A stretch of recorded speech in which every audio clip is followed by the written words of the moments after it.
everyone! Welcome back to Speak Easy English. I'm Luna. Today we're talking about something that many newcomers see but may not fully understand: a food drive. That's right. A food drive is a community event where people collect food to help families in need. It's very common in North America, especially in Canada and the US. You'll often see posters at schools, churches, or libraries. The posters might say, "Holiday Food Drive," or "Please donate non-perishable food." Role play time. Imagine a teacher at your child's school says, "We're having a food drive next week." You can reply, "That sounds great. What can I bring?" Key phrase here, food drive. It simply means a collection of food donations for people who need help. When I first came to Canada, I didn't know what it meant. I thought it was a food festival. Later, I learned it was about giving, not eating. That's a very common misunderstanding, but once you see how it works, it feels warm and welcoming. All right. Now that we know what a food drive is, let's talk about what kind of food you can donate. When you join a food drive, the first thing to remember is you should only bring non-perishable food. That means food that won't spoil quickly. Right. Things like canned beans, canned soup, rice, pasta, cereal, peanut butter, and cooking oil. Roleplay staff says, "Please donate non-perishable food items." You can reply, "Sure, I can bring canned vegetables." Key phrase, non-perishable food. Let's practice. Repeat after us, non-perishable food. Another way to say it is shelf-stable food. That means it can stay good for months in your kitchen. Some items are not good for donation. Fresh fruit, milk, or frozen food won't last. Tip: always check the expiry date. If the food is expired, it cannot be accepted. I remember my kids' school asked for pasta and canned tomatoes. We brought a bag together, and my son felt proud to help. That's wonderful. Now that you know what to donate, let's see how food drives actually collect these items. Now let's see how a food drive actually works. Usually, there are large boxes or bins placed at schools, libraries, or community centers. That's right. People bring their food and drop it into the box. Nobody checks your items in front of everyone. It's simple and private. Roleplay A volunteer says, "Please put your donation in the box near the entrance." You can answer, "Okay, thank you." Key phrase, put your donation in the box. Let's practice. Repeat after us. Put your donation in the box. In Toronto, there's also a special way. Some groups do door-to-door food drives. They leave a flyer at your home, and on the date written, volunteers come to pick up food right from your doorstep. Yes. A flyer might say, "Leave your donation at the door. Volunteers will pick it up." Repeat after us. Leave your donation at the door. In New York, it's a bit different. You'll often see donation bins in supermarkets. When you finish shopping, you can drop a can or two in the box by the exit. Another useful phrase you'll see is food bank donation bin. It means a place to leave food right inside the store. I remember in Toronto, one year during Christmas, my kids were so excited to leave a bag of pasta and rice at the door. The next morning, it was gone. The volunteers had collected it. That's a wonderful memory. Whether in Toronto or New York, the idea is the same. The community comes together to help. Next, let's talk about where the food goes after collection. So after people donate, where does all the food go?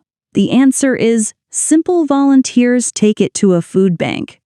A food bank is like a storage and distribution center. It collects food from drives, from stores, even from farms, and then gives it to families in need. Roleplay A volunteer says, these donations will go to the local food bank. You can reply, "That's wonderful." Key phrase, local food bank. Repeat after us, local food bank. Sometimes, food banks also support soup kitchens, shelters, or community meal programs. So your donation can help in many ways. In New York, I once visited a food bank. It looked like a small grocery store shelves of pasta, canned vegetables, even baby formula. That's true. Families could walk in and choose what they needed. It gave people dignity, not just charity. Another phrase to remember: community food program. Repeat after us, community food program. I'll never forget the smile on a mother's face when she picked up food for her children. She said it helped her make it through the month. That's why food drives are powerful. Next, let's talk about how newcomers can receive food when they need it. Now, what if you are the one who needs food? For newcomers, it's completely okay to receive help from a food bank. Yes, food banks are created for this purpose. They want to support families, especially new immigrants, students, and people with low income. Roleplay staff says, "Welcome. Do you need a food hamper today?" You can reply, yes, please. Thank you. Key phrase, food hamper. It means a box or bag filled with donated food. Repeat after us, food hamper. Sometimes staff may ask for your postal code or ID, just to know which community you live in. Don't worry, it's only for records, not immigration. Another useful phrase, food assistance program. Repeat after us, food assistance program. I remember my friend in Calgary. She had just arrived with 2 kids. At first she felt shy, but when she went to the food bank, the staff were so kind. She told me the hamper gave her enough rice, canned tuna, and cereal for a whole week. It made her feel safe. That's why using a food bank is nothing to be ashamed of. Next, we'll learn how to ask questions politely when you're not sure. Sometimes at a food drive, you may feel unsure about what to do. Don't worry, asking questions politely is always welcome. Yes, volunteers are happy to help. For example, you can ask, where should I put my donation? Roleplay you say, "Where should I put my donation?" A volunteer replies, please use the box near the door. Key phrase, "Where should I put my donation?"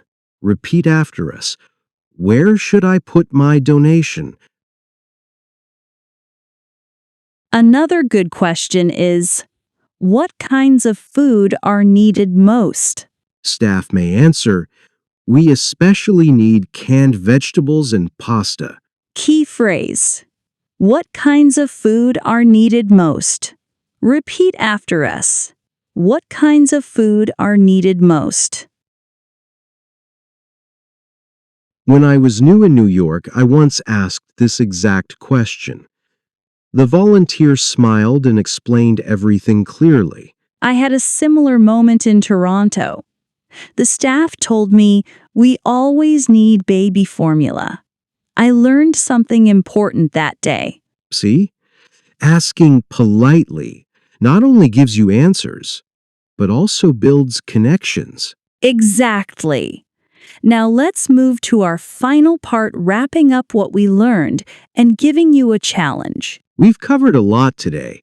You learned what a food drive is, what kind of food to donate, and how the collection process works. Yes, and we also explained where the food goes to local food banks, soup kitchens, and community programs that support families. We practiced useful phrases like food drive, non-perishable food, food hamper, and community food program. And we shared stories from both Toronto and New York. No matter the city, the spirit is the same: people helping people. Here's your challenge. Next time you see a poster for a food drive, try to take part. Even one can of soup can make a difference. And if you ever need food, remember it's okay to ask for help. Food banks are there for you. Being part of a food drive means being part of the community. It's about giving and receiving with kindness. Thank you for joining us today. Please like, share, and subscribe to Speak Easy English so we can bring you more helpful lessons. See you next time, and remember, you are never alone in your new community.